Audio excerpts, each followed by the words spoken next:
এবারে খেলার খবর। ব্যাটারদের ব্যর্থতায় এশিয়া কাপে ফাইনাল খেলা হলো না বাংলাদেশের। অঘোষিত সেমিফাইনালে পাকিস্তানের কাছে হেরেছে 11 রানে।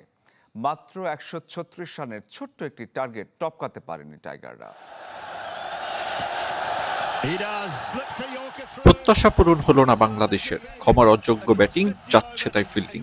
মরুভূমিতে বিবর্ণ লাল সবুজ। দুবাই নাকি মিরপুর, গ্যালারি দেখে বোঝার উপায় ছিল না। ছিল যা নির্বুদ্ধিতা, চেষ্টার কমতি ও গেম সেন্সের অভাব।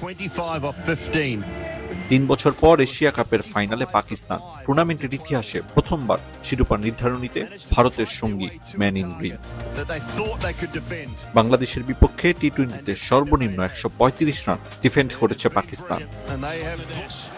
অঘোষিত সেমিতে সাইফ হাসান প্রাতানা হতে পারায় মুখ থুবড়ে পড়েছে পুরো ব্যাটিং ইউনিট। পারভেজ ইমন, তাওহিদ হৃদয়ের মতো কাজ করায় শেখ মেহেদী, নুরুল হাসানরা। লিটনের শূন্যতায় নেতৃত্ব পাওয়া জাকের আলীও সুপার ফ্লপ।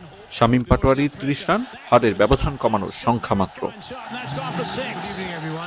অথচ 49 রানে পাকিস্তানের 5 উইকেট নিয়ে বড় স্বপ্ন দেখিয়েছিল বোলাররা।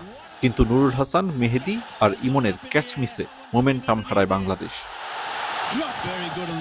সপ্তম উইকেটে নওয়াজ ও হারিসের 38 রানের জুটিতে ম্যাচে ফেরে মাইক হেসন শিষ্যরা। যে পাকিস্তানের 100 পার করা নিয়ে সংশয় ছিল, সেই তাদের কাছে টিম বাংলাদেশের অসহায়ত্ব, আত্মসমর্পণ। 2016 আর 18 বদলা নিয়ে এশিয়া কাপের ফাইনালে। আরিফুল ইসলাম, চ্যানেল 24, দুবাই, আরব আমিরাত।